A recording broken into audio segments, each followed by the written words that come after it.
Hello, everyone. My name is Chase Burgess. Um, and for my week 5 discussion leader assignment, I decided that I would like to do nature, specifically the introduction and chapter 1 by Ralph Waldo Emerson. Heads up, I do have a little bit of a speech impediment, so please be patient with me if I stutter over my words or if I just stop speaking for a second. So, a brief overview of the essay is that it is part of a book length essay with several different chapters that was first published in 1896.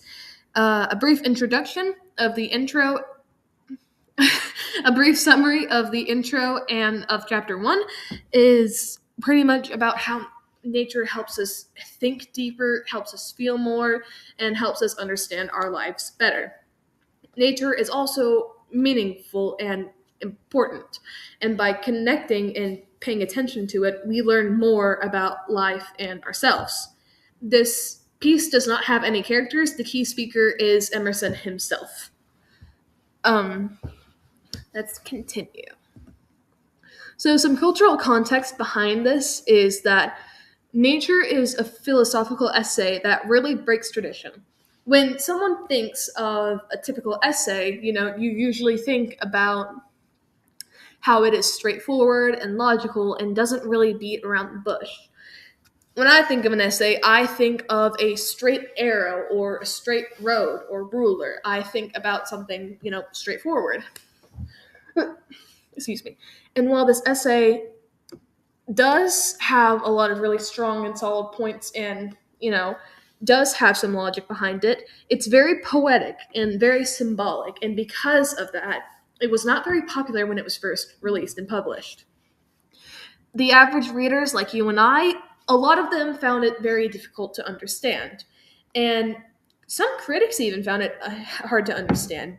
There were very many mixed opinions about this essay. Some people praised its originality and bold ideas, others called it overly idealistic and very vague. Regardless of that, it eventually became very influential amongst intellects and poets, and it became very significant and important in academic and literary circles. So, some different themes behind this piece is about humans' disconnect from nature and about how nature is a healer and a teacher. So, humanity's disconnect from nature is caused by how people are becoming too focused on society, histories, and traditions. Where, for example, if you think about how a few hundred years ago we were relying on the land and working with it, especially in Native Americans, which I feel like is a good example considering we're reading a lot about them right now, they worked with the land. They respected the land. They lived off of it. Versus, now where people don't really care about nature. They're littering. They're losing their connection with and relationship with nature. Like kids now are iPad kids. They're more focused about staying inside and watching the latest Cocomelon video versus kids 10, 20 years ago running around outside all day until sundown when their parents made them come inside, not because they wanted to. And, it's really sad to see the disconnect that we have with nature now because it is such a healer and a teacher. We learn so much just by being outside. It teaches us about the circle of life, it teaches us about growth and existence. And it's scientifically proven that nature can restore peace. It's very beneficial to the human mind and to the body. It brings a lot of joy and a lot of balance into our minds and into our lives when we just take a moment and connect with nature. So, some literary and rhetorical devices I found in here are personification and imagery. Those are the two main ones that I identified. There are definitely a couple others, but we're going to go over these two. So, for personification, we have two quotes. And the first one is, "The sun illuminates only the eye of the man." So, pretty much what it is saying here is that nature is acting with intention as if it has a human awareness. Therefore, it's personified. Like now we can think of it as a being, and someone who is thoughtful and open will gain different insight from nature. Like it's really supporting Emerson's belief that perception shapes our reality and understanding, and someone who is distracted might not really understand or notice the deeper significance behind it. Our second quote is the aspect of nature is devout. So describing devout gives it spiritual qualities because devout typically means some like holding or sharing a deep commitment, especially in religion or spiritually.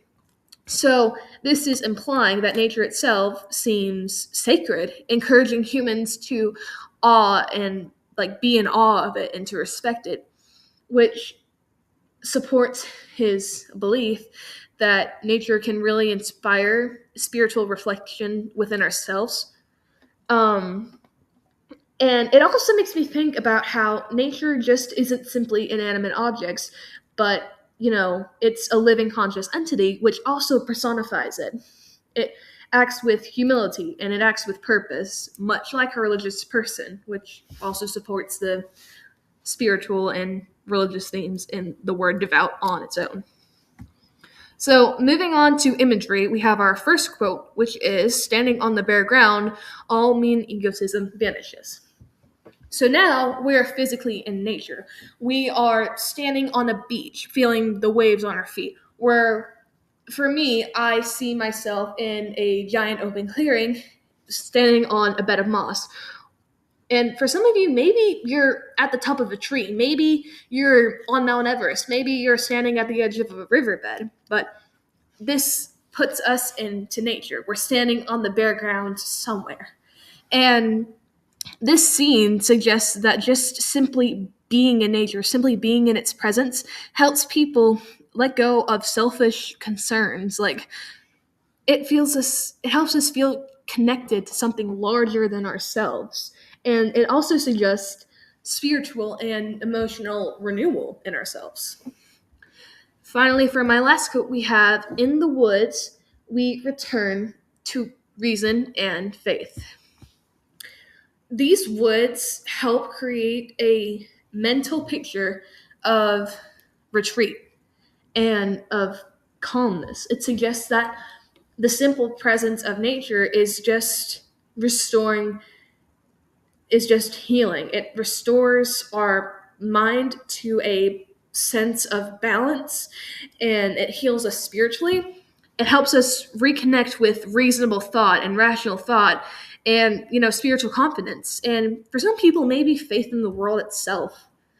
But I feel like all of these different themes, you could look at these themes as something else. Like maybe for you the sun, not the sun, the aspect of nature is devout. Maybe for you that's a metaphor, but I feel like these all are really powerful different meanings, and each device on its own, when you think about it, it just paints a picture of calmness or helps us understand nature on a deeper level. So now we get to our discussion question. In what ways does Emerson help present nature as sorry, in what ways does Emerson help present nature as more than just scenery? How does it help shape the themes of the text? And there's a lot of different ways you can answer that. You can find a lot of evidence of this kind of stuff in the chapters itself. I think really thinking and reflecting on it, you will discover and realize a lot more than you thought you would. I hope you guys enjoy reading this piece as much as I did. I thought it was very powerful and I enjoyed it thoroughly. Have a good evening, night, day, whatever time it may be for you.